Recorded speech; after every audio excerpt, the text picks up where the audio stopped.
Boa tarde. Vamos falar do craque Sócrates. Sócrates, o grande gênio do futebol brasileiro. Doutor Sócrates, o magrão, um jogador querido pelas massas, um jogador querido pelo povo brasileiro, um craque do Brasil.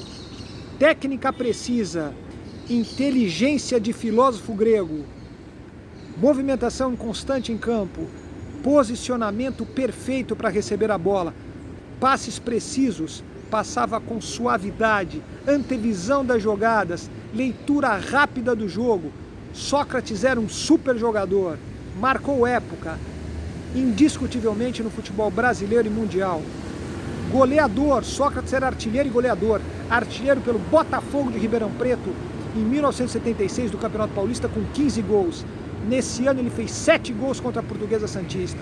Fez uma grande dupla no Botafogo com Geraldo, uma grande dupla também com o craque goleador Palhinha no Corinthians, 78, 79, e uma excelente dupla com o goleador Casagrande na Democracia Corintiana, 82, 83. Na seleção brasileira brilhou ao lado do genial craque da camisa 10, Zico. Enfim, Sócrates valia o ingresso, um craque maravilhoso. Na seleção brasileira formou o quarteto mágico, Sócrates, Zico, Falcão e Cerezo. Disputou 2 Copas do Mundo, 82, 86. Um jogador excepcional. Tricampeão paulista, 79 pelo Corinthians, 82, 83 pelo Corinthians. Foi um dos inventores e propagadores da democracia corintiana, aquele movimento em prol das diretas e da libertação do povo brasileiro, um movimento que tinha como base fundamental a autonomia das massas e o direito do ser humano se manifestar, se posicionar e atuar na sociedade com dignidade e com consciência política. Enfim, Sócrates marcou totalmente a vida do Brasil, já está na história do Brasil, na história da cultura brasileira, na história do esporte brasileiro, na história da política brasileira. É um jogador que dispensa comentários, um ser humano excepcional e um grande craque. Ainda jovem, lia Pablo Neruda, que bonito, né? Tinha opiniões políticas balizadas, sabia se posicionar em qualquer assunto, jogador culto, politizado, que lutou dignamente pelas diretas já. Sua trajetória e sua história é muito bonita, caberia em vários e vários livros, em várias e várias biografias.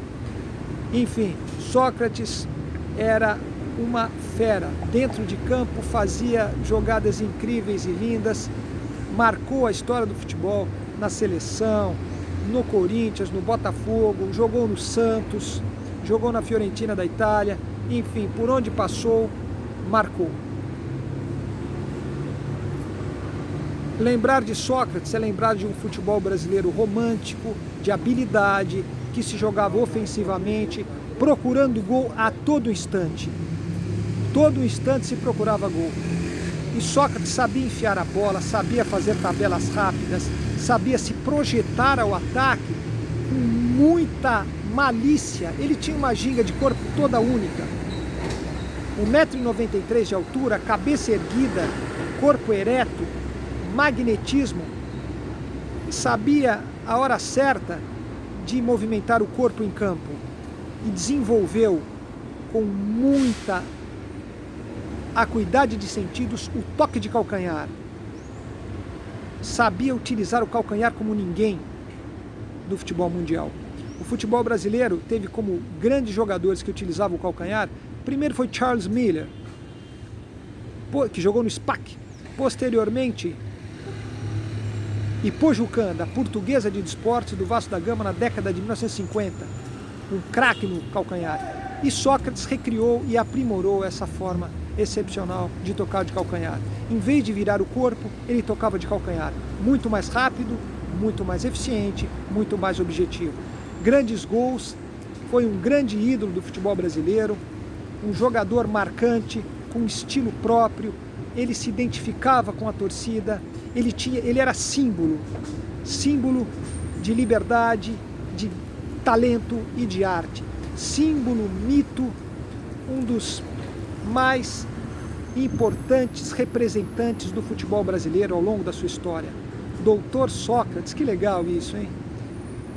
um ídolo inquestionável, o Magrão, querido, humilde, amigo, bom papo, super craque, super ídolo, é glória imortal. Sócrates brasileiro, Sampaio de Souza Vieira de Oliveira, um dos maiores jogadores do mundo em todos os tempos, ídolo do Brasil, ídolo do povo brasileiro, ídolo da nação brasileira, jogador inesquecível. Até semana que vem.